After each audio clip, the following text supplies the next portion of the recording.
2 থেকে 3 মিনিটের একটি ছোট গল্প শুনে যাবেন, আশা করি ভালো লাগবে। একটি ছেলে খুবই সাদাসিধা ছিল।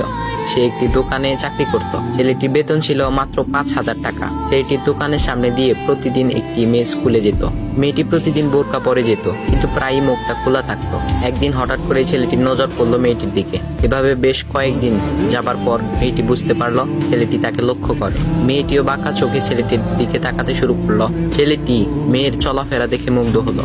আফসোস করতে লাগলো, ইস, যদি আমিও আজ পড়াশোনা করতে পারতাম, তাহলে সাহস করে মেয়েটির সাথে কথা বলতে পারতাম। মেয়েটি বুঝতে পারলো ছেলেটি তাকে ভীষণ পছন্দ করে। তাই একদিন মেয়েটি ছেলেটির দোকানের পাশে দাঁড়িয়ে রইল।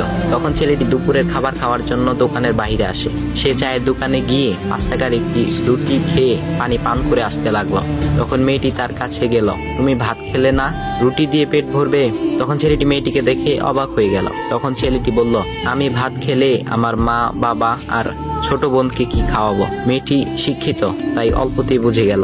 সে হাত ধরে বলতে লাগলো, তাহলে তুমি যে আমাকে পছন্দ করো, আমাকে কি খাওয়াবে? তখন ছেলেটি বলল, আমি তো তোমাকে আপন করে পাওয়ার জন্য দেখি না, কারণ সে যোগ্যতা আমার নেই। তবে এটা সত্যি যে তোমাকে দেখলে আমার খুব ভালো লাগে, তাই দেখি।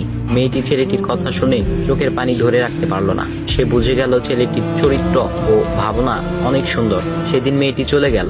বাসায় গিয়ে রাত্রিবেলা মেয়েটি অসুস্থ হয়ে পড়ল। পরে তাকে ডাক্তারের কাছে নিয়ে আসা হলো।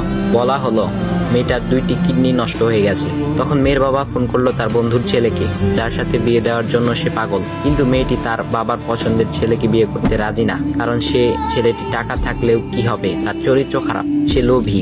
এদিকে মেয়েটির কোনো লোভ ছিল না। যাই হোক, হবু জামাই আসার পর তাকে সব খুলে বলল, তোমার থেকে একটি কিডনি খুলে আমার মেয়েকে দাও। তুমি তো বলছো আমার মেয়েকে তুমি অনেক ভালোবাসো, তাকে পেলে